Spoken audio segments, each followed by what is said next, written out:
আমার হাজব্যান্ড আর ননদের অনেক দিনকার আবদার পিৎজা বানিয়ে মেটালাম, তাই ভাবলাম আপনাদের সাথেও সেটা শেয়ার করি। নমস্কার, প্রীতিভোজে আপনাদের সকলকে স্বাগত জানাই। প্রথমে হাফ কাপ গরম জল নিয়েছিলাম। গরম জলের উষ্ণতা যাতে বেশি না হয় সেটা আমার মতো চেক করে নেবেন। এরপর ওই জলে 1 চামচ চিনি দিয়ে ভালো করে গুলে নেব। চিনি জলে গুলে গেলে এরপর অ্যাক্টিভ ড্রাই আইস দিয়ে ভালো করে সেটা জলের সাথে আবার মিশিয়ে নিয়ে 10 থেকে 15 মিনিটের জন্য এটা অ্যাক্টিভ হওয়ার জন্য ভালো করে চাপা দিয়ে রেখে দেবো। এই সময় এটা যাতে কোনো নড়াচড়া না হয় সেটা দেখবেন। দেখুন কি সুন্দর অ্যাক্টিভ হয়ে গেছে। এবার ওই একই কাপে 2 কাপ ময়দা নিয়েছিলাম। এবার 1 চিমটে নুন দিয়ে ভালো করে এটার সাথে মিশিয়ে নেব। তারপর অ্যাক্টিভ হওয়া ইস্টটাকে ভালো করে গুলে নিয়ে এর মধ্যে ঢেলে দেব।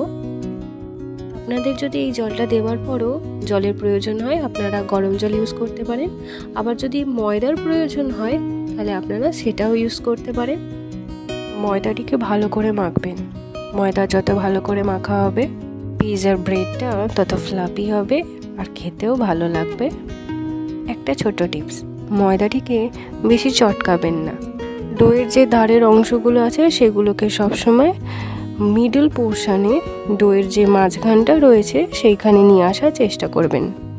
ময়দাটি 3 মিনিট মাখা হবার পর একটা বেসের ওপর সামান্য আটা গুঁড়ো ছড়িয়ে দিয়ে তার ওপর ময়দাটিকে নিয়ে এই রকম স্ট্রেচ করে করে ময়দাটি আবার মাখবো প্রায় 5 থেকে 7 মিনিট।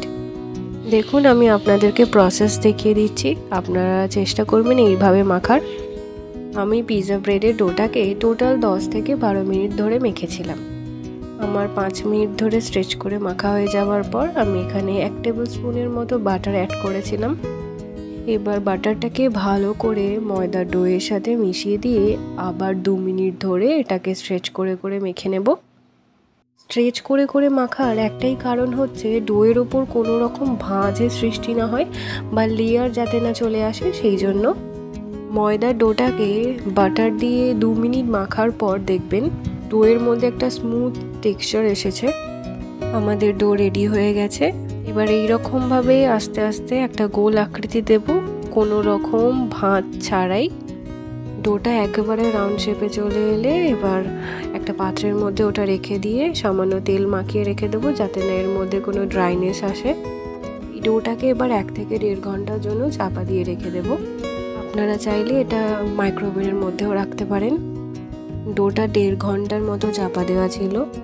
দেখুন এবার ডোটার কি অবস্থা। ডোটা ফুলে ডাবল হয়ে গেছে, এমনকি যে জায়গাটি দিয়ে চাপা রেখেছিলাম সেটির গায়েও কতটা ডোয়ের অংশ লেগে রয়েছে। ময়দার ডোটি ফোলার কারণে ময়দাটি কতটা পরিমাণে সফট হয়েছে সেটা দেখতেই পাচ্ছেন যে বাটির গায়ে এর পুরো লেয়ার লেগে রয়েছে। আবার বেসের উপর সামান্য পরিমাণ আটা গুঁড়ো ছড়িয়ে দিচ্ছি। ময়দার ডোটিকে নিয়ে প্রায় 1 মিনিটের মতো আবার একটু মেখে নেব। এবার কোনো রকম স্ট্রেচ করব না, ডোয়ের ধারের অংশগুলোকে মাঝখানে নিয়ে আসবো, জাস্ট এইরকমভাবেই মেখে নেব।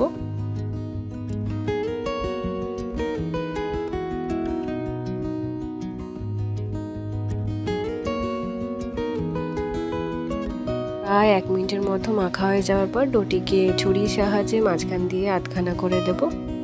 আধখানা করেছিলাম কারণ আমি পিৎজা ব্রেডের বেসটাকে একটু পাতলা লেয়ারে রাখতে চাইছিলাম, সেই জন্য। আবার বেসের ওপর সামান্য পরিমাণ আটা গুঁড়ো ছড়িয়ে দিয়ে হাফ ডোটাকে ফিঙ্গার টিপসের সাহায্যে এরকম রাউন্ডে শেপে দেবো। আপনারা চাইলে বেলুন দিয়েও এটা করতে পারেন। আমি যেহেতু পিৎজাটি মাইক্রোওভেনে বানাবো সেই জন্য পিৎজার একটা এরকম প্যান নিয়ে নিয়েছিলাম এবং তার উপর একটু তেল মাখিয়ে দিয়েছিলাম যাতে না প্যানের সাথে ব্রেডের বেসটা আটকে যায়। আবার প্যানের সাইজ অনুযায়ী ব্রেডের বেসটাকে রেডি করব ফিঙ্গার টিপসের সাহায্যে। এরপর বেসের ধারের লেয়ারগুলো একটু উঁচু উঁচু করে দেব যাতে না পিৎজা সস বা চিজ বেরিয়ে আসে। আমাদের বেসটা ভালোভাবে রেডি হয়ে গেছে। এবার একটা কাঁটা চামচের সাহায্যে বেসের ওপর এরকম ফুটো ফুটো করে দেব যাতে হিট পেলে এটা ফুলে না যায়। এইগুলো করার সময় আর একটাও কাজ করবেন, মাইক্রোওভেনটাকে প্রিহিটে বসিয়ে দেবেন। আমি এখানে উইনগ্রিনসের পিৎজা পাস্তা সস নিয়েছি। সসটিকে বেসের ওপর ভালো করে চামচের সাহায্যে এভাবে মাখিয়ে দেব। এরপর 1 টিস্পুনের মতো মেয়োনিজ নিয়ে এর উপরে মাখিয়ে দেব। আর পালা চিজের, আমি এখানে আমুলের মজরেলা চিজ নিয়েছি। বাড়িতে সেরকম কোনো সবজি ছিল না, ক্যাপসিকাম আর পেঁয়াজই ছিল। যেহেতু পিৎজাটাকে আমি ভেজ হিসাবেই বানিয়েছি, তাই এগুলো দিয়েই পিৎজাটাকে আমি সাজিয়ে নিয়েছিলাম। এবার আমার কাছে একটা স্পাইসি মিক্স আছে পিৎজার জন্য, সেটা এখানে দিয়ে দেব। আবার এর উপরে চিজ ভালো করে ছড়িয়ে দেব। রেডি হয়ে গেছে। আর মাইক্রোওভেনে এটা ঢুকিয়ে দিই বেক হওয়ার জন্য। আমাদের পিৎজা রেডি হয়ে গেছে। আমি কিন্তু পিৎজা ব্রেডের লেয়ারটি খুবই পাতলা করে দিয়েছিলাম, কিন্তু তাও দেখুন ব্রেডটি কত ফ্লাফি হয়েছে, আর পিছনের দিকটাও পুড়েও যায়নি। খেতেও খুবই টেস্টি হয়েছিল। বাড়িতে এভাবে বানিয়ে অবশ্যই জানাবেন কেমন হলো।